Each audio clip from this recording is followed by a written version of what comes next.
Hey everyone, welcome to The New Economy. I'm Scott Levy, CEO and founder of Result Maps, where we're on a mission to help the world be its inspired best. That means helping CEOs and leaders build healthy cultures of relentless execution so you hit your numbers and thrive no matter where your people are or what challenges come your way.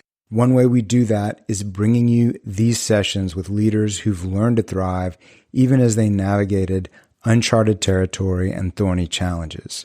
The idea is to get you actionable learning you can put into practice immediately to lead and navigate at your best as you thrive forward. And thrive is not just a buzzword for our guest on this episode, Dr. Rebecca Homkes. It's a core part of the framework she uses to help CEOs rethink their power moves into the new economy. When we talk about rethinking execution, Dr. Homkes could easily write the book on it. But instead, she stays focused on directly helping CEOs and executive teams navigate growth, innovation, and scaling. Her resume and accomplishments fill more time than I have for this intro, so here are a few of the highlights. She's a lecturer on growth, strategies, and other topics at the London Business School. She consults to companies around the world through her boutique consultancy. She serves as director of the Global Active Learning Program for the Young President's Organization, and is a director at the Strategic Management Center. She served as a fellow at the President's Council of Economic Advisors at the White House, and is a previous fellow at the London School of Economics Center for Economic Performance. Her work is regularly published in the Harvard Business Review, Forbes, Fortune, Business Week, and some of the works we've featured previously. You can learn more about her remarkable body of work in the show notes. Today, we're going to look at what strategy is, what it isn't, and how CEOs must rethink their approach in order to thrive forward. I talk to a lot of CEOs who ask me what I mean when I refer to strategy. How do you define strategy? Yeah, I think the question of what strategy is the place to start if we're going to talk about any of this stuff, because I don't know who did this, how it happened, but over decades, Scott, it's been overcomplicated. There are about 40,000 books on strategy, by the way, in the English language. So you'd think we've got this thing nailed by now. And we kind of lost the core essence, right? Strategy is about one thing only. And that is an articulation of how your organization creates value. Like that is it. Strategy is an articulation of how your organization creates value. Now, we buzzworded value creation too, so I like to break that down. All value creation is driving the biggest gap possible between two things. On one hand, your customer's willingness to pay for your products, services, and solutions. The other hand, your total cost of getting it to them, right? So strategy is just about, and I'm using my hands, and I know it's awkward when we're not in person, but strategy is just about moving these two needles apart and keeping them apart over time. And that anchor of value creation drives every single strategic decision that we will make in an organization, because you're saying through strategic priorities, is it move a needle up, move a needle down, or keep them apart over time? And the trap that companies fall in, right, is they're doing hundreds, if not thousands of things, which cause these needles to bounce. Because we think long lists of things make us look strategic, where actually strategy is about those few things you're going to do that fundamentally drive those needles apart and keep them apart over time. So that's it. Strategy was, it is, it will always be about an articulation of how you create value. Now, I do think, though, that is sometimes hard to explain. So what I like to do is actually make it even simpler and say, yes, it's an articulation of how you create value, but I like to put that into a simple story. And the reason that simple story is important is I need people and companies to actually remember what it is. And the story that I tell to build a strategy is, what's the situation and how's it going to change? What is success? So where are we going to play? How are we going to win? What could stop us? So what should we do?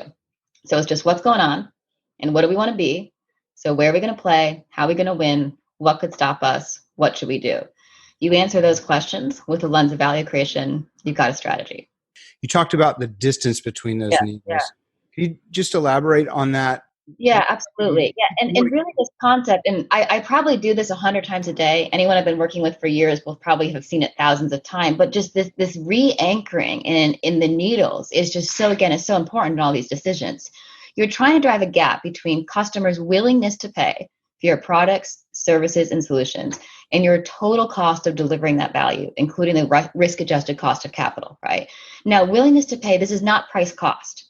Willingness to pay can be expressed in retention. It can be expressed in referral. It can be expressed in kind of loyalty. I mean, there's all of these other variables. So it's not a metric, right? You decide as an organization, what are those metrics you're going to use? But you need to have kind of this customer angle and our cost of getting it to them. So, and the thing is, what you'll see is if the needles are kind of trailing each other, we're not creating value, right? And so the real essence of value is driving them apart and then keeping them apart. And so when you hear value creation, value capture, I think it's sometimes difficult to understand conceptually. That's why I like to think about the needles. I'm creating value, but then I've got to capture that value and actually keep it for myself, which is where when you're on your strategy story, that question, how am I going to win? That's that value capture question. Once we create the value, what are we going to do that keeps it for ourselves? I really like that idea too of a strategy story, Yeah. because that simplifies it and makes it something that you can understand it. Right, but it has to be. So why do we have strategies that we do not care about being executed? Right. So if, I get a lot of pushback when I say strategy has to be simple, right? Because people will tell me, God, I love simple, Rebecca, love simple, but I just don't think you get my industry, right? My industry is just so much more complex than like all of those guys' industries. So there's no way we can have a simple strategy, right? And the notion is simple does not mean stupid. It's actually very difficult to get to a simple expression of your value creation story. And in organizations, we sometimes stop at this kind of complex level, partly because, and I don't want to go too much on a tangent, so stop me, partly because I think there's this temptation sometimes to show the organization our work, because a good strategy does take time. You don't do a good strategy in a half day offsite. And so I think there's a temptation sometimes to say, we spent a lot of time on this. We made a lot of tough decisions. If I go back to the organization with one page, they're going to think we didn't do all this hard work. So it's like we're showing our work to the organization who doesn't care. They want the punchlines. How do we create value? What are we doing? What's my role in it? But if that's too much, I always just remind myself, if it's complex, it's hard to understand. If it's hard to understand, it's hard to remember. If it's hard to remember, we don't do it. And again, let's go back to the first thing we talked about. If strategies are going to be executed, they have to be remembered, right? Otherwise, we don't even have a fighting chance of this stuff getting done. Is there one thing you see hold CEOs back when it comes to strategy and getting that strategy executed? I mean, I think there's more than one thing, right? And let's separate those two things. So to getting to a simple strategy, there's a lot. I think one of the big ones and a huge frustration of mine is confusing strategy with a financial objective. A strategy is not to be a $1 billion company by 2022 or to make 500 million euro by 2023, right? Those are goals. Those are objectives. They're not a strategy. And we've got to separate kind of an outcome, an objective from the actual strategy. And the way that I liken this, and if you'll bear with me, the way that I always liken this, and I'm a big sports person. The only other thing I'm passionate about besides strategy is sports. Favorite sport, American football, right? Now, I've lived in London for 15 years now, Scott. And when I moved over here in 2005, I had to learn the harsh lesson that in the rest of the world, the word football means something different, right? And it's not our football. But the one thing that's kind of cool is over here in the UK, the NFL players, they come over every year and they play a couple of games in Wembley, right? So the story I always think about is, if you go to Wembley, let's say I brought some of my British buddies to Wembley Stadium with me, and they sat in the stands and they said, Rebecca, I don't get your game. It's long. It's boring. It has thousands of rules. You stop all the time. Like, I just don't get it. Will you teach it to me? Can you imagine me telling my buddy, yeah, absolutely. What I want you to do for the next 3 hours is look at the scoreboard at the end of the field. Like, see that scoreboard? Don't let your eyes leave the scoreboard. Okay. Now, at the end of the game, my buddies know the final score, which is important, right? But they don't know a single thing about my sport because they've been watching the scoreboard. The sport of football can only be understood by watching the series of choices that are made on the field. Each team makes a set of choices. They hit the field. They act out those choices, right? It's the same for your company. Now, that final scoreboard, that number matters. If you're going for an exit, that number really matters, but it is not the strategy. The strategy is the choices that are made on the field. That's the biggest trap. The second one is this notion of these kind of vague, passionate rallying cries. Our strategy is to disrupt the market or to be the innovative leaders or to make a difference or, maybe inspiring empirically. I don't think so. But who knows what we're actually going to do, right? So kind of, I call it cheerleading, not strategy. And the third thing, and then we can pause, and we've already kind of touched on it, is these big complex plans. And look, the world is getting more complex, empirically. And as leaders and organizations, we're like fighting complexity with complexity. But anyone who's ever done this knows that complexity is a terrible weapon for complexity. And the only weapon we have against complexity is simplicity, which is something that we've already discussed. So kind of having as a financial objective, having as some vague cheerleading, big buzzword filled complex plan, those are some of the traps that I see in actually getting to the strategy. Yeah. Do you see one thing hold teams back that prevents them executing on a strategy? Mm-hmm. When it comes to executing on a strategy, as far as the teams, I think actually it's a little bit difficult to disentangle this stuff, right? It's not a strategy problem, an execution problem, kind of a team problem. Let me say something first, is that whenever we're kind of evaluating how something went, I always like to separate into three things, okay? Which is, did we get it right? Did we choose it right? Did we do it right? Because it is very tempting when the strategy, quote unquote, does not work to blame execution, right? And it's just simplistic and a bit annoying to say, the whole good strategy without bad execution, all of that stuff is nonsense, right? There's actually three overlapping things. It's, did we get it right? Like, did we articulate the beliefs about the world that were correct and panned out? Did we choose it right? Is the list of priorities we set based on our beliefs, were those the right things to be working on? And did we do it right?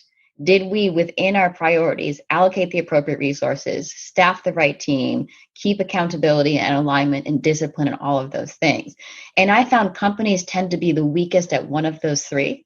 And so constant evaluation, did we get it right? Did we choose it right? Did we do it right? Is very critical, right? Because if not, we can think, oh, well, the team had an execution problem, but we had the wrong set of beliefs, which led to the wrong set of choices, right? So even actually, we could have executed towards that, and it would have been the wrong thing to do as an organization. Something else that I see a lot in teams, and I see a lot, especially right now, that's why I'm talking about a lot right now, given the current issue, is this notion of boundaries are so critical for a team. And what I mean by that is, and this is probably going to link a lot to some of the aspects of kind of experimentation and agility as well, but this is a big issue for teams, is that two things. One, we give them a checklist almost, right? We say, okay, well, here's the 5 things you need to achieve, and here's your scorecard that we're keeping you to. Now, that's fine if you're in a simple organization in a stable, predictable world, and we kind of have direct lines of communication, that's fine, right? But if you're not in that environment, and I frankly don't know many companies who are, if you're in a complex organization in an unpredictable world and kind of spread across the world when it comes to communication lines, what's the problem with the checklist? Is that I get to step 4 and step 5 is no longer relevant. So what do? I go back and ask my boss, but my boss doesn't know if he can take that decision. So he has to ask his boss. By the time I get the answer back, it's too slow. So I look as a team like I missed some opportunities, but actually it came back to the fact I didn't have the right playbook to executing an uncertainty. So the more companies can move from this notion of kind of scorecard or checklist based tactics and get to this notion of intent and boundaries. So intent is being super clear. What are we trying to achieve? We need to achieve this by the end of the year. Crystal clear, this is the intent, this is your finish line, this is where we're going. And here's your boundaries. You've got to do that by staying within these boundaries. And we were geeking out a bit on military language, and this is one of my favorite ones. And it came from the Prussian War. And the phrase I always use is, we need to be across the river by noon on Monday. Why? It was going to rain Monday night, and the river's going to flood. So what are your boundaries? Only march at night and keep half your supplies with you. What's our intent? Why does it matter? What are your boundaries? Then I'm going to step back as a general, trust my troops to execute towards that intent within those boundaries. If the team is lacking any of those 3 things, they cannot make decisions. Why do we have strategy? So teams on a day-to-day basis can make decisions aligned with other people's decisions. So I know it's a long answer to a simple question about what gets wrong with teams, and I think that's it. Lack of actual clarity of their intent and boundaries. If you have the right team in place and you give them the boundaries, they will push up to and probably touching, but not over those boundaries. And man, we need these boundaries, right? It's the more we're talking about growth or innovation or pushing things or experimentation, you need boundaries. because it's a weird paradox of this whole uncertain world, but boundaries give you freedom, right? It's a very empowering thing. Boundaries give you freedom. I know you're thinking, but Rebecca, boundaries are a fence. Like, what are you talking about? Here's what I mean. If you give your leaders a boundary and you say, here's your intent, but stay within this boundary. I'm going to repeat, a good leader will execute up to, but not over that boundary. If you don't tell me where my boundary is, I'm probably not going to go around looking for one, especially when if I look left and right, I see people losing their jobs all over the place. I'm staying right here, doing exactly what I've told to do. You want your company to actually have a growth strategy? That doesn't work. So giving people clear boundaries, even if it's a smaller yard space than I want, I know exactly how much room I have. So I'll say again, boundaries give you freedom. If teams have those and they're not executing, then it's a resource issue or it's the wrong team. Very interesting, because one of the quotes we give to our customers when we're helping them set up those boundaries is Jocko Willink, who is a SEAL commander, quote, "Discipline equals freedom."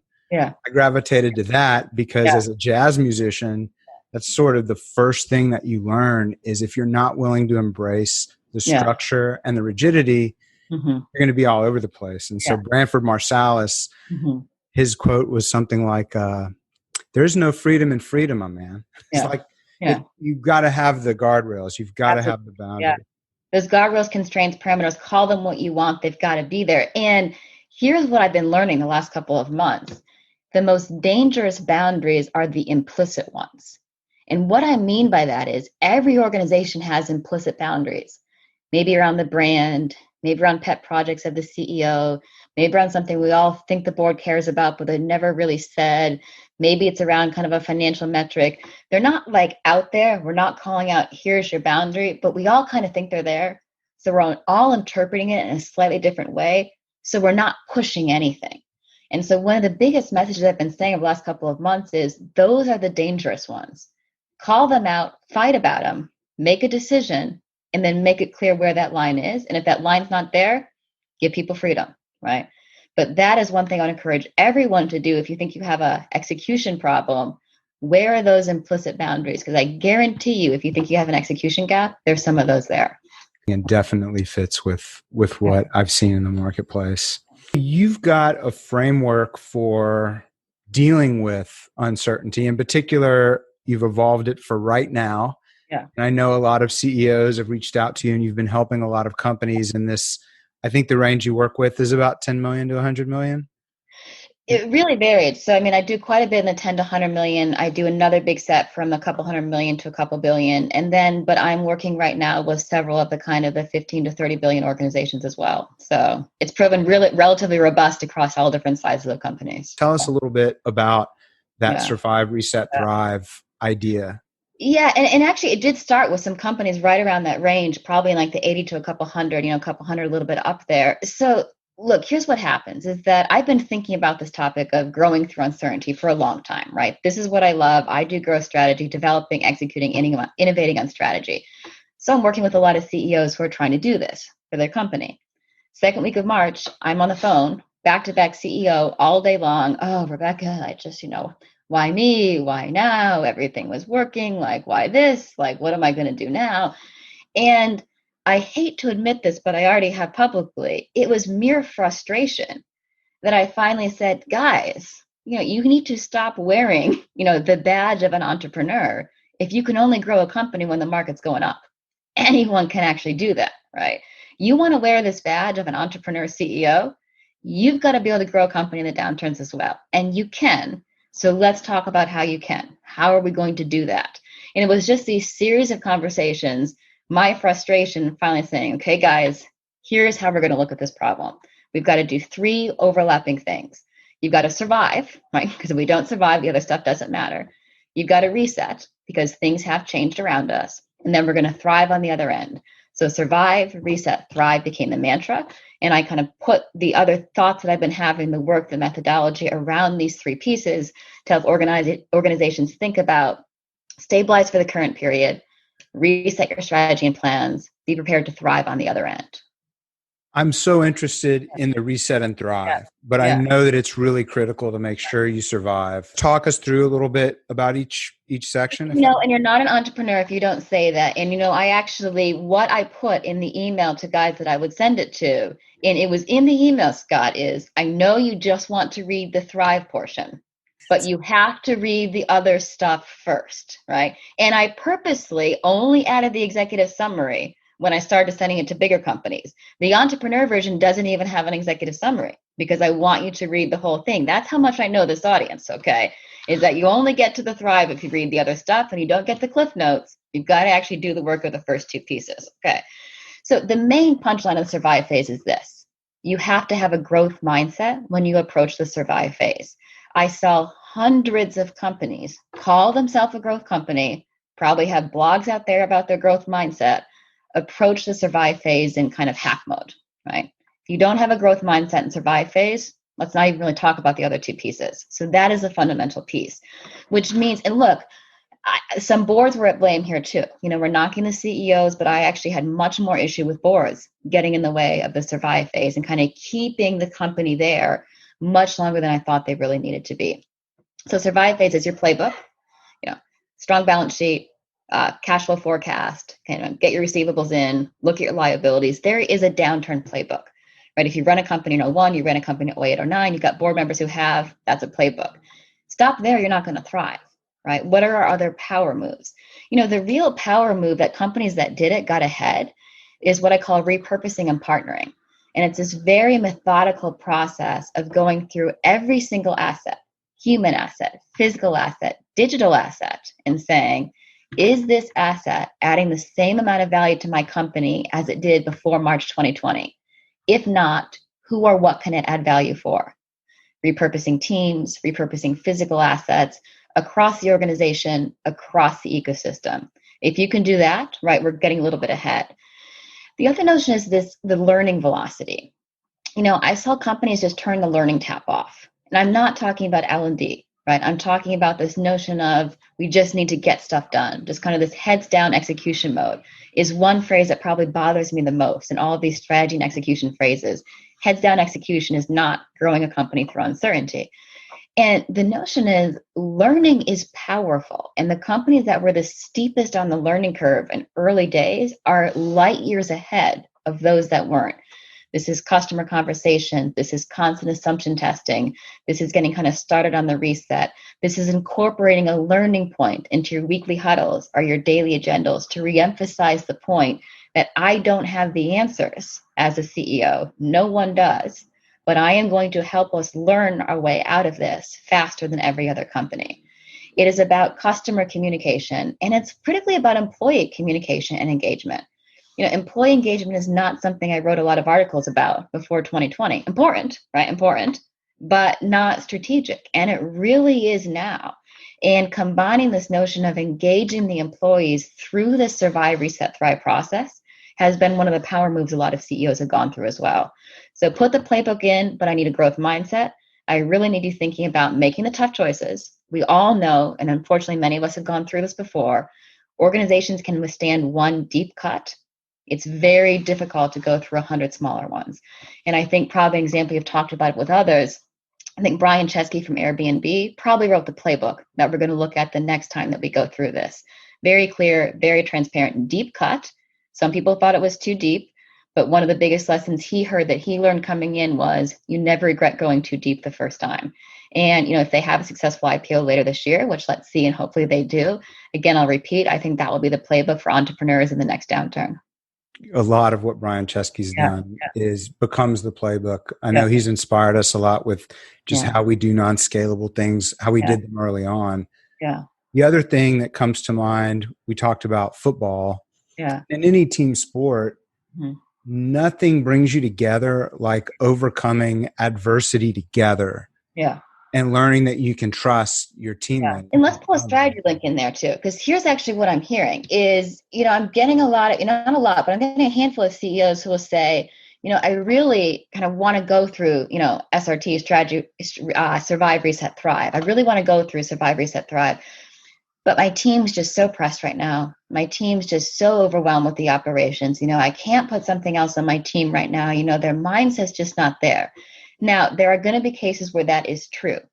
There are going to be more cases, and I'm pushing back about this now, where you are falsely protecting the organization.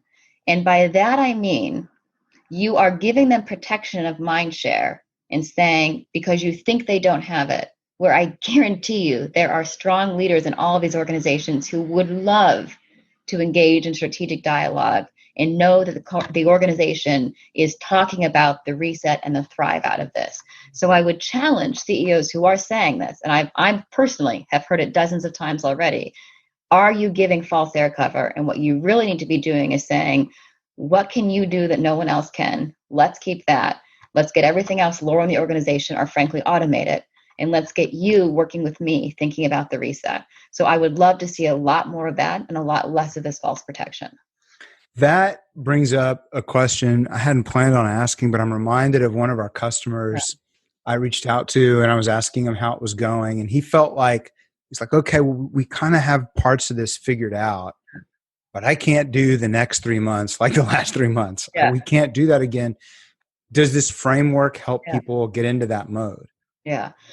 Well, I think that's where the key principle of the learning and the survive mode will help, hopefully, right? Is I think a lot of people came into March, April this year, and frankly, I was probably one of them, who didn't think this was going to be a short-term minor thing, but did not think that I would still be talking to you over video today and not making a plan to meet up the next time I was in Texas, right? And so that kind of, okay, we just need to get through this attitude works, right? Adrenaline can pump for a long time, right? But when that adrenaline well dries up, it's going to be a deep, hard crash, right? For those of us who have done any sort of extreme sport. So the companies that were learning during this, doing the constant pre-mortems, the constant post-mortems, okay, what about this is scalable? What about this is learnable? Let's put this into the future playbook. Let's strengthen this company now to survive all the future crises as well. Those are the ones that's getting ahead. So the first thing is, did you really do your job on the survive phase, right? Because no, most of us cannot do another quarter like we did in Q2 of this year, right? And that's where I challenge and press that learning point in that phase is so much the power move, because that builds it in more. And one of the challenges that I give to organizations in the reset, kind of the overlap of survive to reset, is if you don't have a clear strategic priority on kind of operational efficiency or the equivalent for your business, of course, we need it more specific, you are making the assumption as a team that your current levels of efficiency and cost basis are enough to not just get you through this crisis, but prepare you for the next one. If you are not comfortable with that assumption, we have more to do now, right? And it's that constant kind of pushing back that I'm seeing companies get ahead of. Because it's a different way of thinking about, in particular, planning. Because you say don't plan. Or you don't say don't plan, plan less. Yeah, I think sometimes, should I change the message? The message, the original one was stop planning, start preparing. Yes. And I sometimes say shift to more, but I think that notion of planning to preparing, yes, because you know what I'm seeing now in kind of going into Q4, people planning for next year like it's the same times. It's like, well, what? You really think that we're just going to kind of snap back from this and next year's going to be predictable? So we're pumping the old budgeting processes and the old planning process through an organization, despite having 4 or 5 months of conversation with the organization. These are unprecedented times. What do we do in October? Give you the same template to fill out for your budget next year. I mean, come on, like, what are we doing with that, right? So the notion of stop planning, start preparing is, look, there are some things we can still plan for. When data is still relevant, right? When goalposts are fixed, when don't want to say predictable, because very few things are, but when we have a clear line of sight, that's when we need planning, right? When the data is still emerging, right? When the goalposts are moving, right? And efficiency is not our friend. We need robustness. That's when we need to shift more into this preparation mode. And that word robustness, that is a key characteristic of a growth strategy. Are you robust, right? I think a lot of organizations and industries, frankly, were over-indexed on efficiency coming into 2020, lean, just in time, et cetera. And now the real challenge is, are we robust enough to withstand that's what's going to come after us? I hope you will read One Mission where some of you get excited, because that's their that was their big aha. We're so focused on efficiency, Yeah. creating our mutually exclusive, Yeah. collectively exhaustive Yeah. chunks, that it's getting in the way of us just Right. adapting and moving fast. Yeah. Yeah. Look, I think it's dangerous. Like, my point of view. I think intent, why, and boundaries. That is much more powerful and frankly efficient because it takes less time. Your decision making in kind of extreme, kind of templated task lists is actually very slow. You think you're speeding things up because you scripted everything out, but you're going on an assumption I don't take, which is the world's not going to change, right? So if you're comfortable with the assumption the world's not going to change, template away, right? But if you take the assumption that I do, that a lot of things are going to change, then that actually slows decision making. Because when I get to the next step, I don't know what to do because the step that it says to do is no longer relevant. So I have to go back and ask. And then we have to go back to the committee and back to the meeting, and I get back and I'm slow. If I have a framework I can make day-to-day decisions in, I'm making decisions faster. Are you seeing people mobilize those frameworks in any specific way, or with certain tool sets or meeting cadences, or what are you seeing in that regard? Yeah, and I'm not tied to one, right? And I think that companies should really, my big thing is pick one, right? And, the CEO who reads a book every month scares me like nothing else because they keep throwing like all of these new templates into their organization, right? And so, a colleague of mine a long time ago said, like, pick one. I don't even care if it's mine. I mean, I'd like it to be mine, but if it's not, like, that's fine. Just like pick one that works and kind of use the organization around that.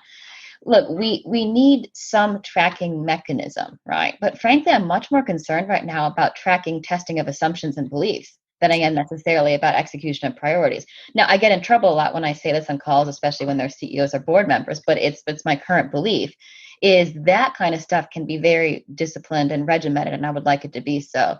My notion is have a shared language, have a shared template, a shared way of communicating things and tracking things. And the thing I'm probably just as worried about, Scott, is the feedback mechanisms about how things are working than necessarily the actual tracking. Yeah, one of the things we've found useful, we've become pretty religious about it. There's a weekly, for every team, there's a particular weekly meeting. Yeah. Here are our current strategic priorities. If they've changed, there's a time when we'll talk about why. Yeah. Here's what we said we were going to do. Here's what got done. Here are the Yeah. issues that came up.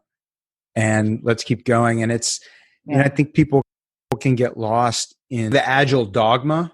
Yeah. Versus the idea of what are we trying to do? This notion I hear sometimes, oh, well, we're not going to track this because we're going to like go to like the agile methodology. I'm like, well, hold on. Like, one, you're introducing even more language. But again, that's actually very similar to what I like to use, right? It's first, has the situation changed? Because if the situation's changed, being on track to plan is a bad thing, which we need to come back to. Then here's what I said I do. Here's what I did. Here's what's working. Here's what's not working. Here's the help that I need. Here's what's going to happen next time. Huddle, go around. Again, probably doing it virtually right now. Some teams are already back in the office. Have your learning point, and then kind of we're off. So I think that my big message in 2020 is kind of the discipline of the metrics is down a bit. I think should be, depending if they're not relevant. If they're still relevant, kind of different story. But the cadence of communication needs to go up. If you were doing monthly, it should be weekly. If you're doing weekly, it should be daily. If you're doing daily, it's probably twice daily, right? So whatever cadence you had coming into 2020 probably needs to be increased for some companies by an order of magnitude. The idea that I hear coming through, and tell me if this is wrong, is that it's not that there's no planning, but you're doing these much smaller chunks and you're ready for the contingency. Yeah. And you've got a process in place Yeah. to adjust as you go. Yeah, there is still a notion of planning, right? Like you're an oil and gas company, we are still need to do some planning, right? You've got an operations going, we still need to do some planning. But I'm saying that it's the preparation that was completely under-indexed on coming into this year that we need to boost up and frankly acknowledge parts of the business we could plan and now we need to prepare, and it might be different across different parts of the organization. So that's definitely a concern. Is you're shifting and some parts changing. There will maybe be parts that still have that in the organization. But yes, but the cadence should go up of looking at these things. So I recommend for a lot of companies to think about shifting from metrics to milestones, right? Because the metrics might be off, the metrics might be tracking the wrong thing, but we still do need some level of accountability and alignment, right? So think about, okay, well, rather than kind of I need X% ROI or X% this, should it be, okay, well, I need kind of 3 new key accounts by the end of the year. I need to kind of have that rig up by then. I need to have that by then. So shifting where I think the more powerful thing can be shift from metrics to milestones. You keep your discipline, you keep your cadence of reporting, but we are not forcing you to do something which may or may not be relevant given the current situation. Tell me about Yeah. the reset, and we'll talk Thrive too if you have time. The thrive only comes from the hard work of the reset is what I always say. I think the only real pause point we need on the reset is I do mean reset, right? Now, some of your core customers might be in their first or second time in a company, right? Others might be several times in or been with the organization for a very long time, right? If you're the leader of the company, the what if conversations, well, what if that happened? Oh, we should really think about that. What about that? We have these in offsites and retreats and kind of your executive forums. And then you struggle to get one or two of those insights back into the business, right? And now you have been handed an opportunity to say, let's challenge everything. Let's look at all of the assumptions our company is based on and our industry is based on. You've been handed this opportunity in a very transparent way. Everyone knows you have it. When your entire team has been handed the same opportunity. If you waste this as a CEO, like you are throwing away potentially one of the biggest opportunities you have to do a reset and finally do all of these things that you've had in your career. So don't waste it. But reset does not mean change, right? These are not synonyms. Reset means revisit, change if and when needed. So people think, well, we've got a strategy, it's kind of working. Do we really need a reset? Yes, because you need to revisit every assumption the choices were based on, but you might need to actually change. And the biggest thing is setting your beliefs, right? I found, I've got a small handful of things that I found distinguish high growth organizations from those that don't grow quickly. And one of the biggest ones is beliefs, setting, acting on, and testing beliefs. It's kind of the first letter of my framework, but this notion of setting beliefs. So what you're doing is you're saying, here's the main trends going on right now, but any bozo can call out the trends, right? The power move is to say, and here's what we believe to be true. And then think of the sentence, if X, then Y. If we believe X, then Y. What does that imply for our strategy? You're going through the macro trends, work from home, the shift from globalization to nationalism, efficiency to robustness, on-prem to off-prem, those other big trends. And then you're looking at your value chain, mapping out all those big trends, and then saying, again, what do we believe to be true? Prioritizing those beliefs that will change your industry and affect your choices. And then that belief set is your feed point, kind of your playbook into making your strategic choices. Then, however, you need to start testing those things, right? Because we don't know the answers. And the real power move is if you can, in parallel, call it parallel pathing, test your beliefs while you're executing your priorities, right? Because experimentation and execution are not opposing forces. They are most powerful when done together. And anyone who's had a tech background knows how to parallel path, right? So you set your beliefs from those leading to assumptions and implications. And then what I'm doing is I'm saying, hey, here's my 4 or 5 big beliefs. Of those, here's the 3 or 4 critical assumptions within those. Of theirs, who's my 2 or 3 game changers? If we got this wrong, our whole strategy is wrong. Here's how we're going to test them. I'm testing on one pathway while I'm executing towards my milestones in the other pathway. This feedback is going into those review meetings. Again, first question, has the situation changed? So the first piece of your situation, your reset, is that situation assessment and building out your beliefs. The second piece is really looking at that definition of success. And the only thing I'll say on this, and then I'll pause, is a question I get asked a lot right now is, if things are really so uncertain, should we even set a destination of success, right? Like, this whole way, I don't know the numbers I'm going to have. I don't know what this is. And so I'm just seeing these kind of really vague, generic statements. So there's 2 definitions of success, 2 types. There's destinations and there's directions. Most of us, again, who've ever gone for an exit or something similar are used to destinations. By the end of 2022, I'm going to be a $50 billion company, kind of looking like XX. Very clear, boom, by now I'm going to look like this. That's great. If you are facing extreme uncertainty, a business model shift, or disruptive innovation, those are not your friend. Those can get in the way because we get headed straight for the wrong destination. So I'll say again, extreme uncertainty, disruptive innovation, business model shift, you need a direction. And direction is like holding a compass heading. Think of holding a compass for my hikers, right? Like I'm going northwest. I don't know exactly where I'm going, but we're going in this direction. Now, I liken it to the difference between, assuming we've got mostly Americans, I'm going to take exit 405 for Santa Monica. I'm going to go northwest. And why does it matter? Because if the explorers in the 1800s had headed for Santa Monica, they would have missed the gold, right? And it's actually a very good executive team conversation to have about whether we need a destination or a direction. And do we need to split up parts of our business because different pieces need different wants? And that's where, again, testing your assumptions comes in. People who are familiar with our work are going to Yeah. think I prepped you for that, because our download is actually enter the destination, power steering. So I think that metaphor is really powerful. Though. Do you have to go deeper, or do you move from there into Thrive? As far as covering the reset, maybe there's one other thing we should touch on, which is what ends up on the list. After the reset, we've got our definition of success. We've got our beliefs. I know that I'm testing them. I revisited my competitive advantage. I know my true differentiation. And then we get to the so what. So what are we going to do? The challenge with the reset in 2020 is growth is fundamentally unbalanced. This is why it is hard. Growth is fundamentally unbalanced, right? Which is why, scorecards sometimes are balanced scorecards or other systems that have you allocate the same amount of resources in the same way every year are not always helpful for growth, right? Because growth is fundamentally unbalanced. Some things matter more than other things at different points in time. Well, why did I say it's a problem in 2020? Because people who are left in the organization, if we've had to do cuts, were concerned about engagement and productivity. And everybody is strained and pressed. We know this from every single study. So organizations don't want to communicate, these are the most important things. Because but that team's been working so hard.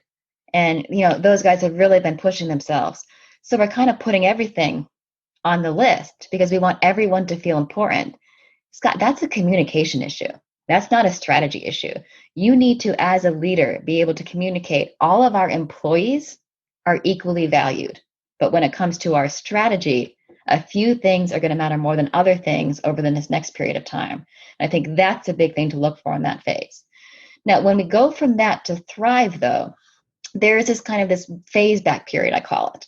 And it's not just return to the actual office working. It's kind of building the business back up, kind of opening things, returning, kind of all of that stuff. If you, in the phase back phase, build the business you had to take down in April, you just threw away your reset, right? And I'm seeing this happen, right? And so the challenge is, if you really want to get survive, reset, thrive right, the phase back phase is the thing that ties these three things together. Because at every single step in the phase back, you are saying, okay, we made this strategic decision for this reason, because we had this assumption. Is this assumption still true?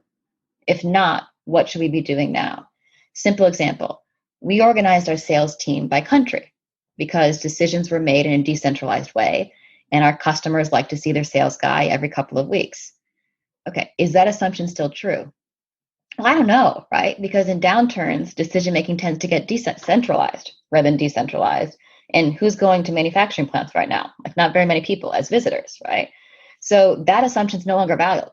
So should we still have a country-based sales team? Because that feels inconsistent with our current beliefs about the world.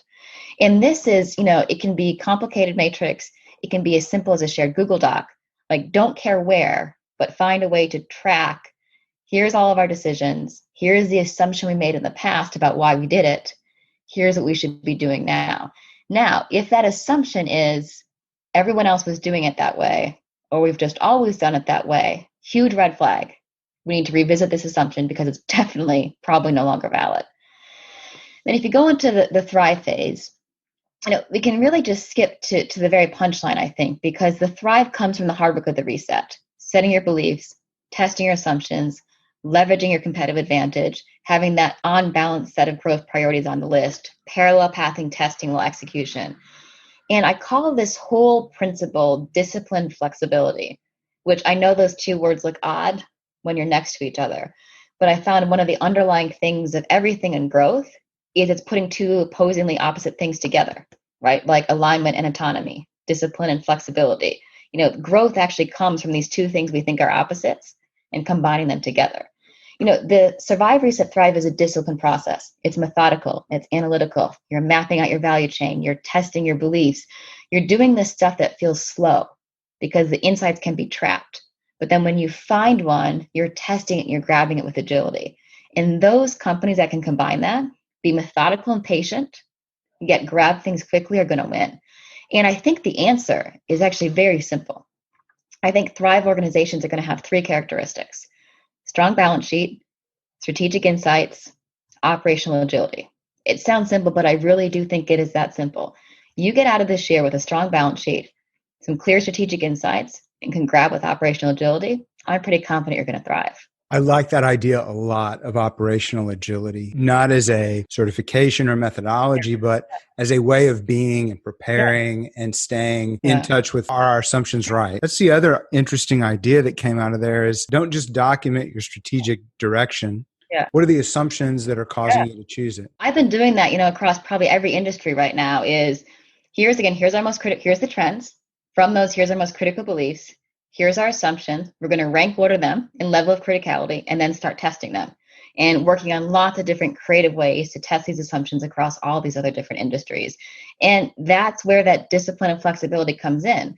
Because if you get feedback that our beliefs are wrong, that's okay, because no one's going to get them all right. But then we go back and look at those things we said we were going to do, and we probably need to adjust one of those things. And the faster you can get that feedback loop right, the steeper your learning curve is. Learn faster, grow faster. Yeah, that's another idea that really stood out that I like, that I'm glad to see rising to the fore. Learn fast. Use your skill at learning as a competitive advantage. Look, it sounds like a truism, right? It's like, yes, of course, learning matters. But no, I don't mean it like that. I mean, companies that have built a methodology, a culture, the hardware and the software and the leadership buy-in to learning, right? Because you need all of those different pieces. If you have a steeper learning curve, which sometimes, Airbnb example, you can do non-scalable things to do scalable things. Those steep learning curves, learn faster, grow faster, right? The B for beliefs about the world, that learning velocity, that really matters. I think we might need to touch on something on agility, because let me tell you another pet peeve of mine with this whole language around this area of growth strategy is agility is not a time frame. It's a capability. Right? A lot of people are saying right now, well, we need an agile strategy. So we're just going to do 6-month strategies, or we're going to be more agile. So we're going to do strategy every year. Agility is not a time frame. It is a capability, right? You don't get more agile by doing it more, right? Agility is just making good decisions quickly, aligned with strategy. So agility, you cannot separate from strategy, because you cannot be agile by my definition without having a strategy. A lot of times executives hope they're getting air cover. Well, we'll bring in this agile company. They'll hit us with the agile wand. Like, there is no magic growth wand. Like, you want to grow, you have to do these things that we're talking about, which, again, we're trying to make them sound as simple as possible, but they do take work to get them in place in your organization. The companies that do this type of work, that they lean into these sets of practices, you don't have the same drains that might have put up some of the pushback that people sometimes. Yeah, and you know what? I think let's tie that back to one of the first things I said. That is why your value creation lens is so important. And that is your lens. We're going to move these things apart. Then as a leadership team, you only address things which are causing friction, which I'm glad you used that word. And friction I define as is hindering or preventing us from creating value. And that's where I literally use my hands in a meeting and say, is this preventing us from moving these things apart? If so, we have to address it. If not, it's tension. Now, every tension we got to ignore. Like, one, tension's not a bad thing. Every system has a bit of tension in it. You need a bit of tension, right? And we distract ourselves. If we try to manage all the tension down, not only is that probably not good for the organization, because a bit of tension is a good thing, but we are not prioritizing the friction, right? So growth organizations need to prioritize addressing friction, ignore the tension, and then they can kind of have that bandwidth to focus on those things that matter the most.